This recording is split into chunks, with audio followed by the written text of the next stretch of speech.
ফিলিস্তিনের অধিকৃত পশ্চিম তীরের রামাল্লা শহরে আল জাজিরা টিভির ব্যুরো কার্যালয়ে অভিযান চালিয়েছে ইসরায়েলি বাহিনী। এরপর কার্যালয়টি বন্ধের নির্দেশ দিয়েছে তারা। পরে কাতার ভিত্তিক এই সংবাদ মাধ্যমটির কর্মীদের অফিস থেকে জোরপূর্বক বের করে দেয় ইসরায়েলি বাহিনী। রোববার আলাদা প্রতিবেদনে এই তথ্য জানিয়েছে বার্তা সংস্থা রয়টার্স এবং সংবাদ মাধ্যম আল জাজিরা। রয়টার্স বলছে, ইসরায়েলি বাহিনী রোববার পশ্চিম তীরের রামাল্লা শহরে আল জাজিরা টিভির ব্যুরো কার্যালয়ে অভিযান চালিয়েছে এবং ৪৫ দিনের জন্য বন্ধের সামরিক আদেশ দিয়েছে।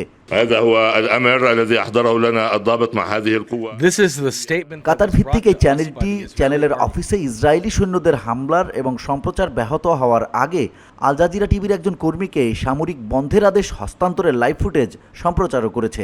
এক বিবৃতিতে ফিলিস্তিনি সাংবাদিকদের সিন্ডিকেট ইসরায়েলি এই পদক্ষেপের নিন্দা করেছে।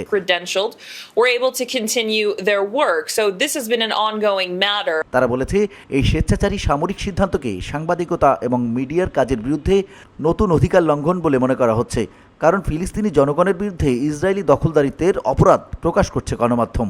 এর আগে গত মে মাসে ইসরায়েলি কর্তৃপক্ষ জেরুজালেমে একটি হোটেলের কক্ষে অভিযান চালায়। ওই কক্ষটি আল জাজিরার কার্যালয় হিসেবে ব্যবহার করা হতো। ইসরায়েলি সরকার আল জাজিরা টিভির স্থানীয় কার্যালয় বন্ধের সিদ্ধান্ত নেয়ার পর এই ঘটনা ঘটে। আল জাজিরা ইসরায়েলের জাতীয় নিরাপত্তার জন্য হুমকি স্বরূপ দাবি করে এই পদক্ষেপ নিয়েছিল ইহুদিবাদী এই দেশটি। এদিকে রোববারে এই অভিযানের পর আল জাজিরার কর্মীরা রামাল্লা ব্যুরো ছাড়তে বাধ্য হয়েছেন। ব্যুরো প্রধান জানিয়েছেন, ইসরায়েলি বাহিনী রামাল্লার অফিসের আল জাজিরার কর্মীদের বিল্ডিং ছেড়ে যেতে বাধ্য করেছে। এর আগে ফিলিস্তিনের অবরুদ্ধ গাজা ভূখণ্ডে ইসরায়েলি হামলায় সংবাদ মাধ্যম আল জাজিরার এক সাংবাদিকের পরিবারের ২২ সদস্য নিহত হয়েছেন। ভুক্তভোগী ওই সাংবাদিকের নাম মোয়ামেন আল শরাফি। তিনি আল জাজিরা আরবির সংবাদদাতা। মূলত গাজা উপত্যকার যে বাড়িতে শরাফির পরিবারের সদস্যরা আশ্রয় নিয়েছিলেন, বুধবার সেখানে ইসরায়েলি বাহিনী হামলা চালালে তারা প্রাণ হারান। বৃহস্পতিবার এক প্রতিবেদনে এই তথ্য জানিয়েছে সংবাদ মাধ্যম আল জাজিরা। প্রতিবেদনে বলা হয়েছে, আল জাজিরার একজন কর্মী গাজা উপত্যকায় ইসরায়েলি বিমান হামলায় তার পরিবারের ২২ সদস্যকে হারিয়েছেন। বুধবার সকালে উত্তর গাজার জাবালিয়া শরণার্থী শিবিরে আল জাজিরা আরবি সংবাদদাতা মোয়ামেন আল শরাফির পরিবারের এই সদস্যদের হত্যা করা হয়। পরিবারের নিহত সদস্যদের মধ্যে আল শরাফির বাবা মাহমুদ এবং মা আমিনা, তার ভাই ও ভাইয়ের স্ত্রী, বোন এবং তার স্বামীর পাশাপাশি ভাগ্নে ও ভাগ্নিও রয়েছেন। আল শরাফি আল জাজিরাকে বলেছেন, হামলার সময় একটি বিস্ফোরক ব্যারেল বাড়িটিতে আঘাত করে এবং এর ফলে মাটিতে গভীর গর্ত তৈরি হয়। তিনি আরও বলেন, সিভিল ডিফেন্স ক্রুদের কেউ নিহতদের মৃতদেহের কাছে পৌঁছাতে সক্ষম হয়নি। আমাদের প্রিয়জনকে বিদায় জানানো থেকে বাধা দেওয়া হয়েছে এবং তাদের যথাযথভাবে কবর দেওয়া থেকে বঞ্চিত করা হচ্ছে।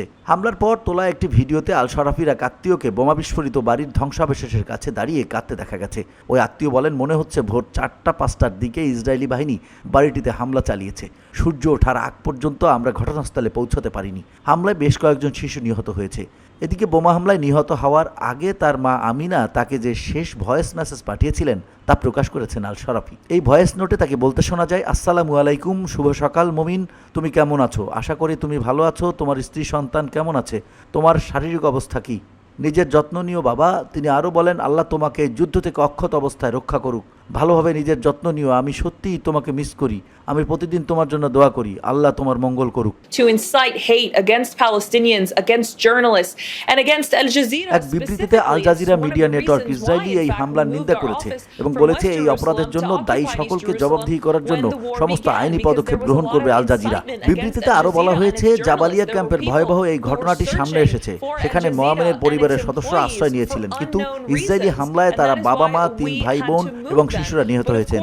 আল জাজিরা নেটওয়ার্ক বলছে, আল জাজিরা অবিলম্বে এই গণহত্যা বন্ধ করতে এবং শহীদদের পরিবার ও নিরপরাধ হতাহতদের দুর্ভোগের জন্য দায়ীদের দ্রুত বিচার নিশ্চিত করতে কাজ করার জন্য আন্তর্জাতিক সম্প্রদায় এবং সংবাদপত্রের স্বাধীনতা রক্ষায় কাজ করা সংস্থাগুলোর প্রতি আহ্বান জানাচ্ছে। এর আগে গত ২৫ অক্টোবর ইসরায়েলি হামলায় গাজায় আল জাজিরার আরেক আরবি সংবাদদাতা ওয়াহেল দাহদুহ তার পরিবারের বেশ কয়েকজন সদস্যকে হারিয়েছিলেন।